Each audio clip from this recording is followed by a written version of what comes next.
On the night before Thanksgiving in 1971, a quiet man in a dark suit walked into an airport in Portland, Oregon, bought a one-way ticket to Seattle, and stepped onto a short flight that should have lasted less than an hour. He didn't look dangerous. He didn't raise his voice. He didn't run. But by the time the plane landed, he would become the most famous skyjacker in American history, and the only one who was never found. His name, at least the name the world remembers, was D.B. Cooper. Flight 305 took off on November 24, 1971, with just 36 passengers on board.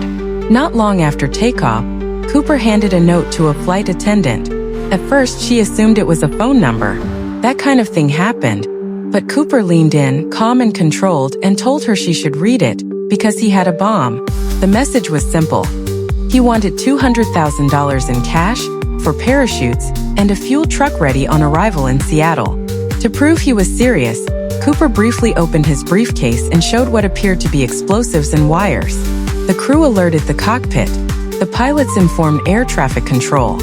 And suddenly, one of the smallest flights in the country turned into a national crisis. What makes this moment unforgettable isn't just what Cooper did. It's how he did it. There was no panic in his voice. No dramatic threats.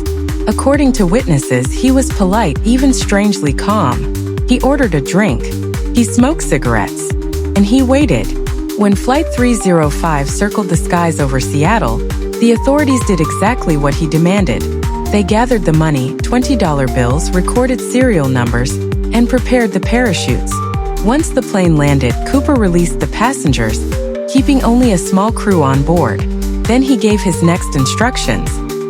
He wanted the plane to fly south toward Mexico City, at a low altitude with the landing gear down and the cabin unpressurized. It was an unusual set of demands, but Cooper seemed to know exactly what he was doing. As the Boeing 727 climbed back into the dark sky, Cooper moved toward the rear of the aircraft. This plane had something special, a rear staircase that could be lowered mid-flight. Somewhere over the cold, rainy forests of the Pacific Northwest, Cooper opened that staircase and vanished into the night. No one saw him jump. No one heard him hit the ground. One moment he was on the plane with $200,000 in cash. And the next he was gone. What followed was one of the largest manhunts in FBI history. Agents searched forests, rivers, and remote mountain terrain. They interviewed witnesses. They tracked possible landing zones. They analyzed the tie he left behind, the cigarette butts he may have smoked, and every small clue he left on that aircraft. And yet, despite all of it, D.B. Cooper disappeared like a ghost. Over the years, the case became an American obsession. Who was he? A trained paratrooper? A military veteran? An aviation worker who knew the Boeing 727's design? Cooper's behavior suggested experience. He knew the plane's capabilities, he used specific flight instructions, and he seemed prepared. But the truth is, no one has ever proven his real identity. The name D.B. Cooper itself may have been a mistake, popularized by the media after the hijacking. The ticket he bought used the name Dan Cooper. But the legend grew fast, and the mystery only deepened. Then, in 1980, nearly a decade after the hijacking, something happened that shocked investigators. A young boy named Brian Ingram was camping with his family along the Columbia River in Washington when he found rotting bundles of cash buried in the sand. The serial numbers matched the ransom money. The amount recovered was about $5,800, just a small piece of the total. But it was real. It meant at least some of the money had made it out of that night. The question was how. Did Cooper lose it in the jump? Did it wash downstream over time? Or was it deliberately hidden? That discovery changed the case forever, because it was the only confirmed physical evidence ever found outside the plane.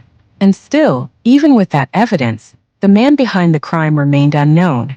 Over the decades, dozens of suspects were named, men with military backgrounds, men who lived in the region, men who disappeared after 1971, men whose families believed they knew the truth. Some suspects sounded convincing, others sounded like wishful thinking, but none of them could be confirmed with certainty. No parachute was ever found. No body. No clear landing site. No proof that Cooper survived. And no proof that he didn't. That's what makes the story so haunting. It sits right in the space between genius and disaster. Because Cooper jumped into freezing darkness, through stormy air, wearing business clothes, carrying a heavy bag of cash, over rugged terrain. Many experts believe it would have been nearly impossible to survive. But impossible doesn't mean it didn't happen. And in America, mysteries like this don't just fade away. They become part of the culture. D.B. Cooper became the symbol of the perfect vanishing act. A man who outsmarted the system, humiliated authorities, and walked away into legend. But there's another side to this story that people don't talk about as often. The Cooper hijacking changed aviation forever. It led directly to new security measures and new aircraft modifications. The rear staircase on Boeing 727s would eventually be changed with devices designed to prevent this exact kind of mid-air escape. Airports became more alert. The rules changed. Because one calm man with a briefcase had proven how vulnerable the system really was. And to this day, the FBI has never officially identified Cooper. In 2016, the FBI announced it was suspending active investigation in the case, after decades of chasing leads that never delivered a final answer. But the mystery never ended. Because as long as there's no confirmed identity, no confirmed fate, and no final truth, the legend survives. Somewhere out there, the story has only two possible endings. Either D.B. Cooper died in the wilderness that night, becoming a secret no one ever found, or he survived, disappeared, and lived the rest of his life knowing he pulled off one of the greatest escapes in American history. And that question, did he make it, is exactly why, more than 50 years later, America still can't stop looking up into the dark and wondering what really happened to the hijacker who vanished.